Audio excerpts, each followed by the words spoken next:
میں مجبور ہوں پھر عرض کروں، یہ جملہ میں بھول نہیں پاتا. یہ 98 کا واقعہ ہے.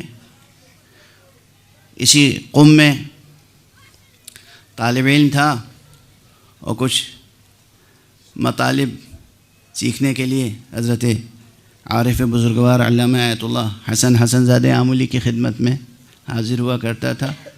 ماہ مبارک ذی الحجہ میں نے ان سے عرض کیا کہ اب 2 مہینے کے بعد حاضر ہوں گا، امریکہ جا رہا ہوں ایام عزا میں.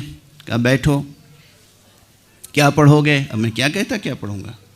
میں نے کہا جو آپ فرمائیں. بہت مطالب انہوں نے بیان کیے.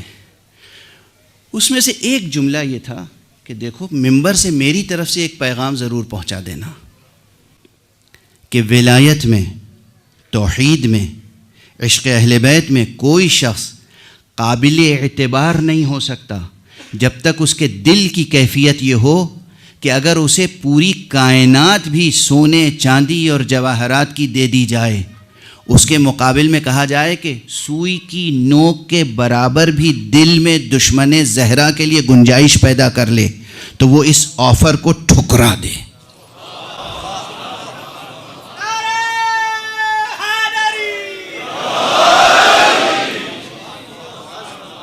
معیار سمجھے آپ؟ معیار سمجھے؟ ہمارے لیے معیار کیا ہے؟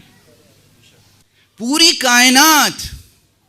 کائنات ہمیں دی جائے اور کہا جائے دشمن زہرا کے لیے نرم گوشہ دل میں پیدا کر لو، تو ہم اس کائنات کو ٹھکرا دیں، مگر دل میں دشمن زہرا کے لیے نرم گوشہ پیدا نہیں ہونا چاہیے. ادھر نرم گوشہ پیدا ہوا، ادھر مقام ولایت سے گرے.